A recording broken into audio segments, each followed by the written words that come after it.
นาแห่งแรงลายพี่น้องเอ้ยวันนี้ก็สีมาดูดน้ำใส่หน้าหั่นแหละมาดูดน้ำใส่น้านะเจ้าดูดก็ได้ลายเติบแล้วพี่น้องไปจอบเบิ้งว่าน้ำมันสิเคลื่อนลงแล้วปะตัวได้ชั่วโมงกว่าแล้วนี่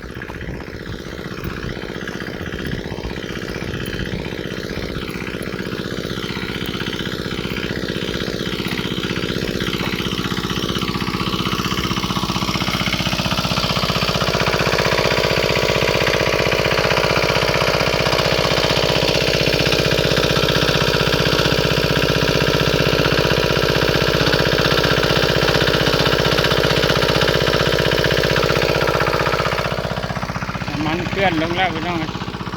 แต่เสียวน้ำมันมาใส่แล้ววันนี้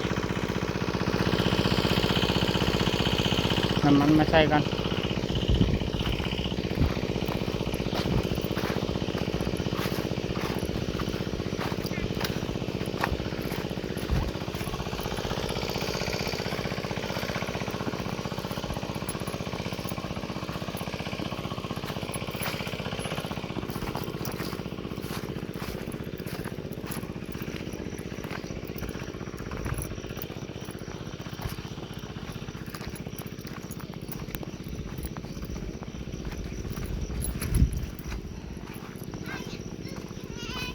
ฮะ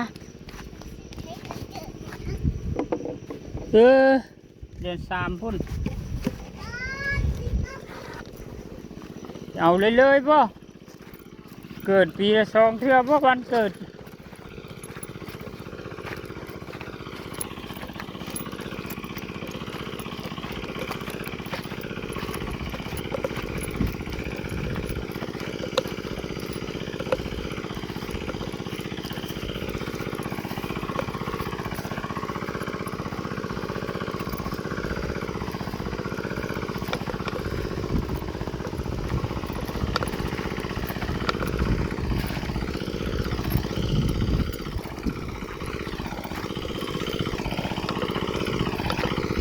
เติมน้ำมันพี่น้องเติมน้ำมันดูดน้ำใส่น้า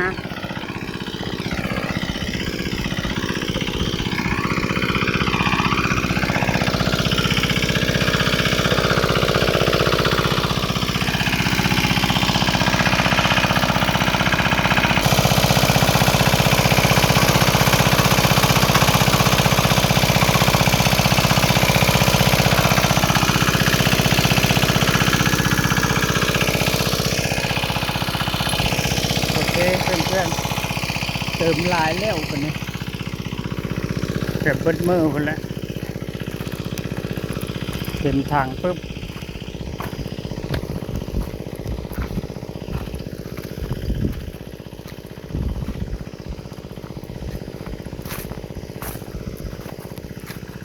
แล้วเบิ่งน้ำกันนะครับมันได้ลายเท่าใดแล้วชายบ่ถึงตรงที่ว่าอยากดูดไส้ก็ได้นะเจ้าคือจะเอาขึ้นช่วงนั้นก่อนช่วงนี้มันก็สิถึงอยู่ดอกทรายแต่ว่าก็ต้องได้ง่ายจักไม้มาใส่อีกมุมนี้พี่น้องมุมนี้ใส่มืออื่นก็ได้เนาะมันนี่จะเอาขึ้นมุมนั่นเลยว่าซั่นนี่ได้ลายแล้วให้นี่ก็ได้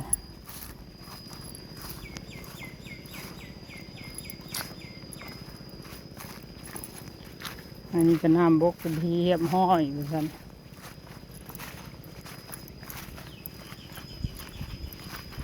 มันลงไปอยู่จุดใดวะน้ำนี่ตัวซาด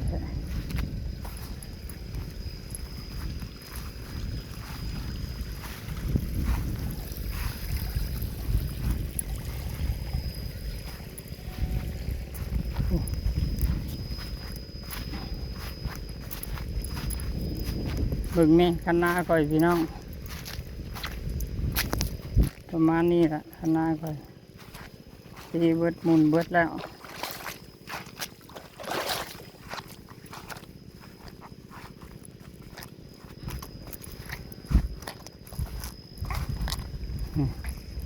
ต ติ่งมาใส่ให้นี่ก็ยังบุทันได้หลายคอยระว่ามันเต็มแล้วได้แต่หึงๆแล้วถือว่าน้ำซัวไก่เนาะพี่น้องเนาะน้ำซัวไก่มันก็สิประมาณนี้เพื่อสิเต็มมันก็บ่ง่ายวันนี้ก็ค่อยได้2ต่อ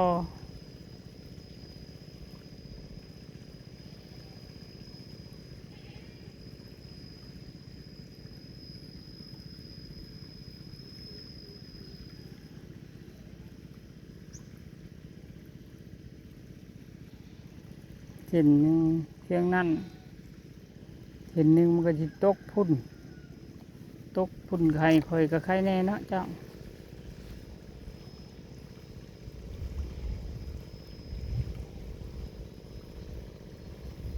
หนูยังดอนนั่นน้ำยังหมดถึงโดนนั่นเพื่อสิขึ้นโดนนั่นอีกทำงานหนักอยู่จักคอยก็ได้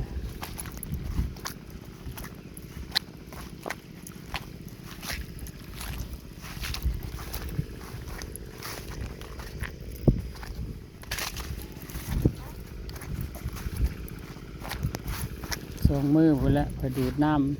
ำมือที่ 3ก็จึงสีดำ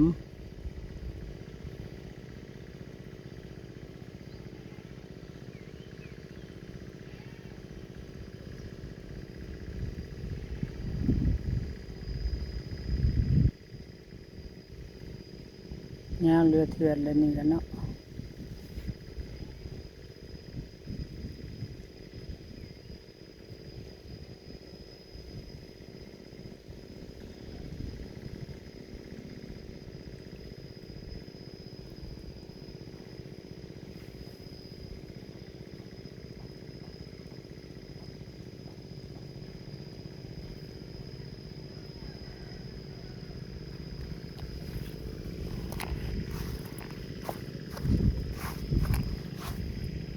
อันนี้ก็ยังบ่เต็ม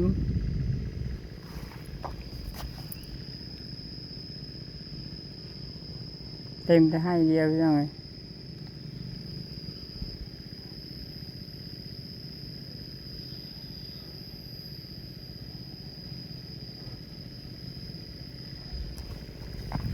นี่ไงเนาะน้ำค่อยนี่คือว่าซาแต่ว่า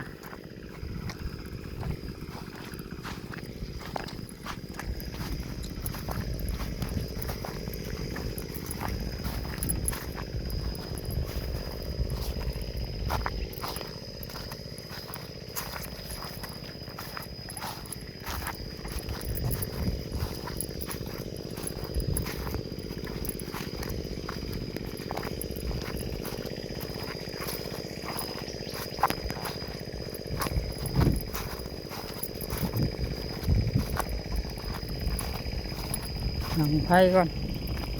สายแล้วจังอยากเข้าแล้วหนังไผ่ว่าเห็ดกินก่อน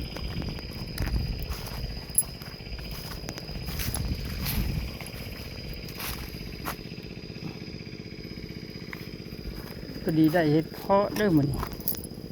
เลี้ยวอยู่บนเที่ยงนี่พี่น้องเห็ดเพาะก็สิเลี้ยวเที่ยงอยู่บ่เนาะเห็ดเพาะผ่ายังเกิดอยู่เนาะมันก็ท่านได้หลาบปานใดเด้อ